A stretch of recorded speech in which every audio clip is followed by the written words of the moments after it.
Hey, señoras y señores, gente sana en prime time hoy. No me tiraron la promo, ¿verdad? Como debía. Y es una sección esperada por todos ustedes y con su anfitrión, el doctor Ignacio Bengoa. Ignacio, no sé si usted vio ahí que estaba hablando sobre el gran éxito alcanzado por el trasplante de un riñón de un cerdo de una persona. Sí, sí, como no, Marino. Ese tema lo vamos a desarrollar en un solo programa. Exacto. Marino, como todas las semanas, gente sana, un momento para educar a la población, temas importantes de salud, siempre traemos profesionales de primer nivel que nos explicarán, ¿no?, los temas que consideramos pues desarrollar cada semana. En esta semana, valga la redundancia, Marito, han surgido, ¿no?, ciertas demandas a clínicas, hospitales, ¿no?, en el cual ha surgido una palabra que es nosocomial, ¿no? Es importante, pensé yo, vamos a hablar de ese tema, educar a la población que entiendan qué es esto de nosocomial. Para eso hoy hemos invitado a un doctor que ya es parte de la familia de Gente Sana, Prime Time, el doctor David Cueva. Él es intensivista, él es nefrólogo, él es el coordinador de trasplante más importante en procura de órganos. Bueno, doctor, yo en verdad estoy encantado de recibirlo. Muchas gracias a ti por esta nueva invitación que me haces. Muy honrado con eso. Pues sí, doctor Cuevas, mire, el tema de hoy es infecciones nosocomiales en las unidades de cuidado intensivo. Doctor, usted como intensivista, yo creo que siempre es bueno empezar desde el principio, explicar a la población. Un intensivista, ¿qué enfermedades, qué patologías trata para que la población entienda esa especialidad? Que quizá, bueno, es relativamente conocida últimamente, sí, claro, pero explícanos un poco, doctor. Bueno, fíjate, el médico intensivista es ese médico versado y preparado en tratar las patologías meramente clínicas, pero en su estado exacerbado. ¿Por qué? Porque el médico intensivista es un clínico puro que va a dar respuesta a esas mismas enfermedades que manejas tú, que maneja el gastroenterólogo, que maneja el nefrólogo. Pero cuando esa enfermedad adquiere un momento en que se desbordan todos los procesos y entonces el paciente pasa a un estado crítico. Entonces ahí es cuando entra el intensivista una vez el paciente se traslada a la unidad intensiva. Y es por eso que frecuentemente hablamos del riñón críticamente enfermo, el corazón críticamente enfermo, el pulmón críticamente enfermo. Pero ese pulmón tiene una neumonía, ¿verdad?, que ha rebasado todos los fenómenos y entonces el paciente ya entra en una franca insuficiencia respiratoria que amerita entonces una intervención para un soporte de vida avanzado. Wow. Doctor, entonces, empecemos con este tema. ¿Qué es esto de infecciones nosocomiales? Bueno, fíjate, tú sabes que desde que se crearon los hospitales, por allá, por los años 325, como una obra de caridad, porque así surgen los hospitales, ¿verdad? Como una obra de caridad del mundo religioso que entendía que el ser humano merecía ir a un lugar donde fuera recibido, donde fuera asistido, y sobre todo esas personas totalmente vulnerables que no contaban quizá con una asistencia ni con un recurso para que un médico lo visitara en la casa. Entonces surgen los hospitales. Pero ¿qué pasa? Que en los hospitales hay diferentes tipos de personas. Sí, como va usted tosiendo por una tuberculosis, voy yo por una epigastralgia, Marino. Usted va por un dolor de estómago, sí, pero yo también tengo el derecho de ir tosiendo por una tuberculosis. Entonces, ¿qué sucede? Que enfermedad nosocomial o infección nosocomial se define, o su concepto es esa infección que el paciente adquiere, ¿no?, a las 48 horas, 72 horas de estar ingresado en una unidad intensiva o en el hospital, y que previamente no haya tenido los síntomas ni haya estado en un proceso de incubación de dicha enfermedad. Así es como se describe la infección nosocomial o la infección asociada a los servicios de salud, como más actualmente llamamos. Ok, doctor. Entonces, bueno, esta infección, ¿no? Que, bueno, uno la adquiere en el hospital, ¿cómo uno se enferma, cómo uno se transmite esa infección al paciente? Porque el marido está muy preocupado después de lo que usted ha dicho, no quiere ir al hospital. Ahora no quiere ir Marino al hospital, ¿qué problema? No, Marino tiene que seguir yendo porque ya en los hospitales existe toda una logística para impedir que esas infecciones ocurran de manera muy frecuente. Por eso los hospitales tienen la vigilancia epidemiológica. Todo hospital tiene un médico epidemiólogo con un equipo, ¿verdad?, que se encarga frecuentemente de darle un seguimiento a evitar las enfermedades infecciosas y a la vez a detener las enfermedades que vienen increciendo. Por ejemplo, en el sentido de los brotes, los llamados brotes. Los médicos epidemiólogos están ojo visor cuando de repente aparece una bacteria distinta a la que teníamos, o cuando esa misma bacteria de repente cobra fuerza y ya se hace resistente a los antibióticos que comúnmente utilizamos. Entonces, por tanto, ¿qué ocurre sí con las infecciones dentro de los hospitales? Que muchas veces, y sobre todo en las UCI, que aquí ocurren muchos factores que se dan. Okay. Por ejemplo, el paciente que va a la UCI generalmente es un paciente que que está invadido, que tiene un catéter venoso central, que tiene un catéter incrustado en la arteria pulmonar, que tiene un marcapaso transitorio que va a través de la vena subclavia, que tiene un dispositivo dentro del ventrículo cerebral porque de repente hizo una hemorragia cerebral, o hay que medirle la presión intracraneana, está intubado, o está intubado, tiene un tubo incrustado en su garganta, ¿verdad?, o tiene un dispositivo en el periné, una vía venosa central. Una sonda. Tiene una sonda vesical, o tiene de hecho una sonda nasoyeyunal. Entonces, ¿qué sucede? Que todos nosotros vivimos colonizados y tenemos bacterias que conviven con nosotros. Okay. Entonces, ¿qué pasa? Que una vez tú injurias el cuerpo utilizando cualquier dispositivo, pues ahí entonces pueden aparecer las infecciones en el paciente en estado crítico. Pero además, el paciente en estado crítico es un paciente inmunocomprometido per se, por antonomasia. ¿Por qué? Porque es un paciente que las defensas no están respondiendo igual y que la infección están haciendo que el paciente tenga un mecanismo distinto de su defensa, y de hecho generalmente suele estar colonizado, y las mismas bacterias que son muy propias suyas se vuelven contra usted cuando inclusive utilizamos tratamientos dirigidos a mejorar su calidad de vida y a que usted pueda soportar o rebasar una enfermedad importante. Es el caso, por ejemplo, del SDRA, un síndrome de distrés respiratorio agudo, en el que hay que utilizar esteroides. Es el caso, por ejemplo, de una meningitis bacteriana, en la que usamos esteroides.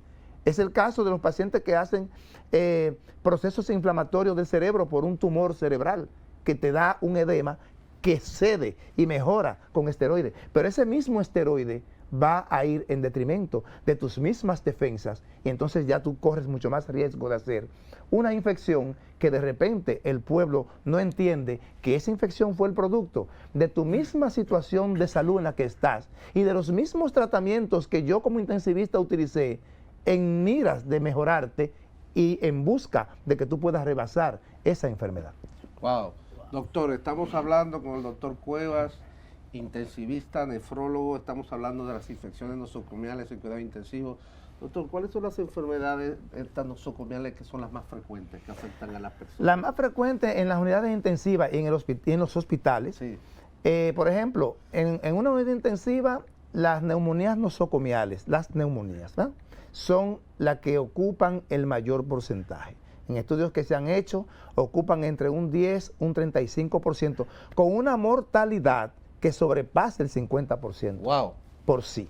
Y sobre todo en el Para paciente que la población intubado. entienda, 50% es que si se infectan 10, 5 se mueren. Así mismo, sobre todo en pacientes intubados. Porque no es lo mismo un paciente con una neumonía asociada a los servicios de salud o nosocomial intubado que un paciente que no lo esté. O un paciente que de repente cogió la neumonía en su habitación, que un paciente que está en la UCI con un dispositivo dentro de su garganta. Entonces, la neumonía asociada a ese paciente crítico tiene mayor riesgo de morir que el que está afuera.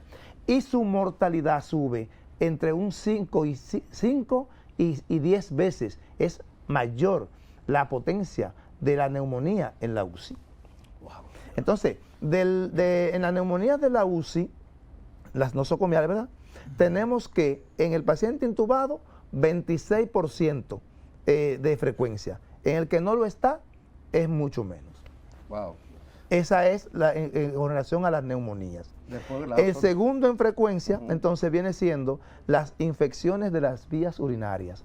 ¿Por qué? Porque generalmente se asocian a ese catéter y a esa sonda vesical que hay que colocarle al paciente para un monitoreo de su diuresis, para un monitoreo de los líquidos que entran y salen de su cuerpo. Hay que lamentablemente colocar una sonda vesical. Entonces, ese tipo de neumonía ocurre entre un 25, un 35%, porque en primer lugar está la neumonía asociadas sobre todo a ventilación mecánica, que cursa con un 26%. Las que no están asociadas a ventilación mecánica son con menos frecuencia. Pero las neumonías, la infección de vías urinarias es la segunda en frecuencia en la unidad intensiva en que genera una infección de vías urinarias generalmente por bacterias que son resistentes o bacterias gram negativas, solamente por el área en donde esté el paciente.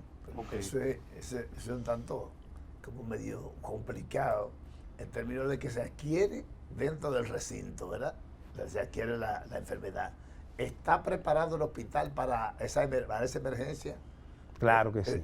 ¿Está preparado? ¿Y cómo se advierte? ¿Qué fue lo que agravó a ese paciente con una bacteria cogida en el ambiente? Sí, como decía ahorita, el paciente en estado crítico es un paciente totalmente vulnerable, totalmente susceptible. ¿Por qué? Por lo que le comentaba. Cuando usted de repente hace un infarto agudo del miocardio y se mete en un choque cardiogénico, ya usted todo va a disfuncionar en su organismo. Cuando usted hace un evento vascular cerebral hemorrágico, ya sea hemorrágico, ya sea isquémico, extenso, que usted entra en coma, ya todo va a disfuncionar en su organismo. Cuando usted tiene un traumatismo craneoencefálico severo o usted es un paciente politraumatizado grave con fracturas abiertas, muchas veces, como llega el paciente con 2 o 3 cargándole la pierna que está rota, con daño a la vascularidad de esa pierna, de ese miembro, ese brazo, que usted llega al hospital grave, ya ahí se rompió sus mecanismos de defensa que usted tiene, porque la piel, que es de lo primero, ya está abierta y ya por ahí se contamina y entran todas las bacterias, ¿comprende? Entonces ya todo eso lo hace usted susceptible a que usted va a tener una disfunción en sus defensas y eso haga entonces que crezca un proceso nosocomial. Doctor Cueva, para que aclaremos, porque estamos un poco confundidos por la pregunta de Marino. Veo que, doctor, todo paciente que entra a cuidado intensivo que le da fiebre, número 1, ¿es una infección nosocomial? Para que nos explique bien esa situación. Y segundo, nos gustaría saber el pronóstico de un paciente que le da una infección nosocomial. Sí, fíjate, es cierto que no todos los pacientes que de repente hacen fiebre tienen una infección, porque el paciente que está en una unidad intensiva, por ejemplo, politraumatizado, que ya tiene una agresión de su cuerpo por trauma, sí, la misma inflamación te puede dar fiebre. Okay. El paciente, por ejemplo, que sale del quirófano, que se le acaba de hacer una laparotomía exploratoria o que se le acaba de poner un tutor externo por una fractura abierta devastadora de un miembro, también eso te puede generar fiebre, ¿verdad? Por los procesos inflamatorios que eso te genera. Y fíjate, por ejemplo, cómo se describen las nosocomiales cuando han pasado entre las 48 y 72 horas. Sí, que de repente en las primeras 48 o 72 horas es difícil, muchas veces se deben también a procesos inflamatorios, pero desde que un paciente hace fiebre en unidad intensiva, ya eso nos alerta a nosotros y ya comenzamos con los cultivos y ya comenzamos a buscar indicadores de infección. ¿Para qué? Para iniciar una antibioterapia rápida, que de hecho recordar que también el uso constante de antibióticos en los pacientes que están en la unidad intensiva, y además el uso de antibióticos cuando uno lo hace preventivo y empírico en los pacientes que están críticos en la unidad intensiva, también son factores de riesgo para que pueda hacer neumonías nosocomiales. Entonces, por tanto, no todo el que tiene fiebre realmente tiene una infección, pero sí nos alerta. Y tenemos otros indicadores, ¿verdad?, que pueden pueden darnos el diagnóstico de si tiene un foco infeccioso o no lo tiene. Y además, también siempre los cultivos de los pacientes con las tinciones de Gran y una serie de métodos y recursos que tenemos los intensivistas para darnos cuenta si estamos frente a un proceso infeccioso per se o a un proceso meramente inflamatorio.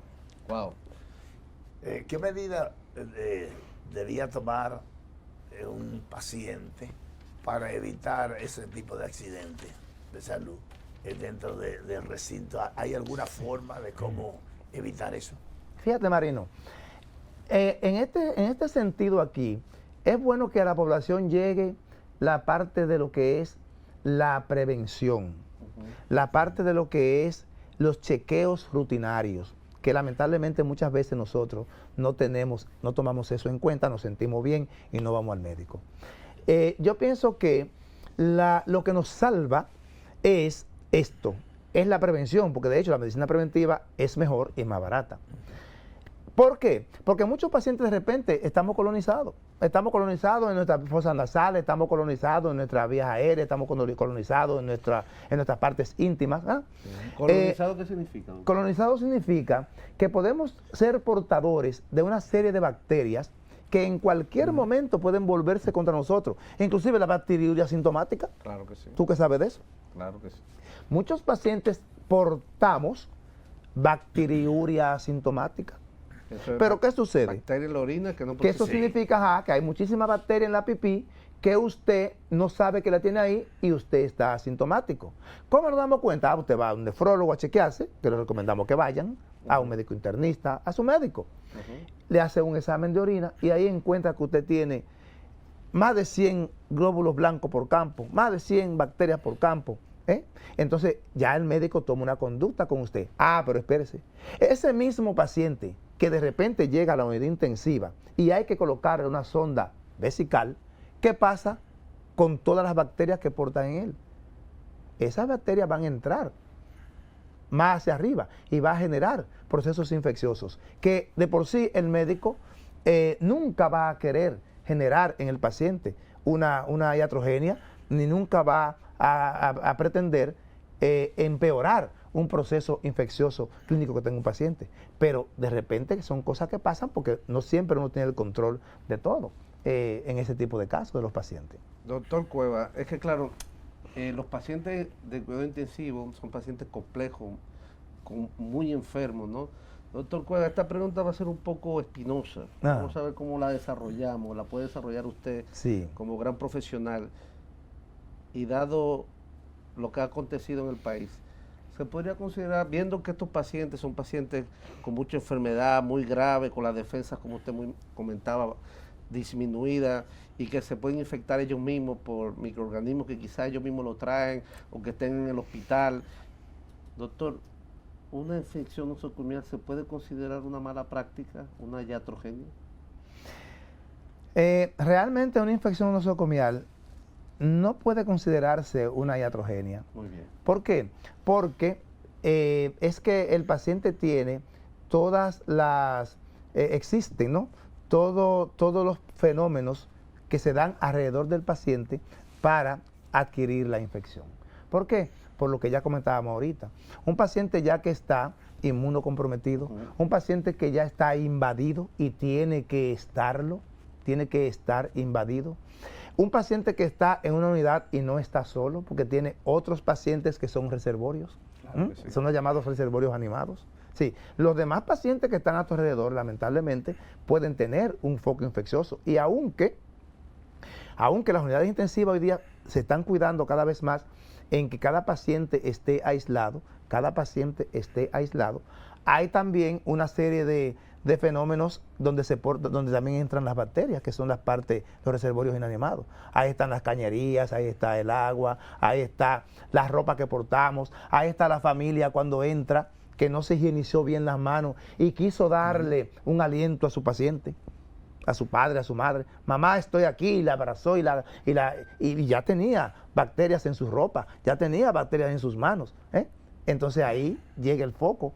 Que se agarra. Lógico, cuando usted entra a un hospital, usted abre puertas, usted toca, pasa mano, etcétera. Entonces, realmente no puede considerarse una iatrogenia médica, y no entiendo que los pacientes y su familia deben de comprender que cuando estamos frente a una enfermedad que está totalmente exacerbada, frente a un deterioro importante de un paciente en estado crítico, todo eso está descrito y ocurren en los hospitales más importantes del mundo. En Mount Sinai Hospital, en el Hospital de Barcelona, en el Hospital Reina Sofía, en el Hospital Johns Hopkins. Ocurren infecciones nosocomiales que se escapan de las manos del médico y de la buena intención que tiene el médico. Doctor, hemos hablado de las dónde pueden afectar más frecuentemente las infecciones, hemos tratado de explicar cómo se produce. Doctor, ¿cuáles son los microorganismos más frecuentes que producen infección nosocomial y por qué se da esa resistencia? Porque ese es el miedo. No, eso es una infección hospitalaria. Cierto. Es muy resistente. ¿Qué es eso de que eso sea un microorganismo multiresistente? Cierto, sí. Realmente, por lo que te comentaba ahorita, y de hecho, después que llegó también el COVID, que nos desnudó a todos, ¿verdad? Sabe que en las unidades intensivas, las bacterias, las bacterias gram negativas son las más frecuentes, las gram positivas siguen en frecuencia, luego le siguen los hongos, ¿no? Y luego le siguen bacterias como el Clostridium, que viene muchas veces por los mismos antibióticos que comentábamos ahorita, y una serie de fenómenos abdominales que pueden cruzar con diarreas, esas cosas. Pero además los virus también entran aquí y participan. Los virus del herpes y otros virus, el mismo virus H5N1, H1N1, el virus del COVID, que acabamos de salir de él hace poco. Todo eso son de por sí de los más frecuentes. Y las bacterias KPC, las llamadas bacterias, las superbacterias, ¿no? Vienen en menos frecuencia, gracias a Dios y a la Virgen. Vienen en menos frecuencia porque esas sí son las llamadas superbacterias, que son bacterias resistentes a un grupo o varios grupos de antibióticos. Cuando nos ocurre eso, entonces ahí se activa la vigilancia epidemiológica. Entonces ahí inmediatamente se inicia todo un proceso de investigación y de desinfección de todo el área para evitarla. Pero entre las bacterias más frecuentes tenemos esa. De las más resistentes, sabe que tenemos la Pseudomonas aeruginosa, los enterococos meticilin resistente, el Acinetobacter baumannii, que es una bacteria de la unidad intensiva sumamente peligrosa y generalmente resistente a todo, el Staph aureus y el mismo Staph epidermidis, que ya se han descrito, Staphylococcus epidermidis resistente a meticilin y resistente a linezolid y resistente a vancomicina. Y el Staphylococcus aureus son de por sí las bacterias que más frecuentemente aparecen en las unidades intensivas y sobre todo en los pacientes que ya pasan de la primera semana intubados en una unidad intensiva. Todo eso nos alerta. Todo eso nos alerta. ¿Por qué? Porque es que el riesgo de infección de las vías aéreas y nosocomial en la UCI, según van pasando los días intubados, así mismo va aumentando el riesgo de infección.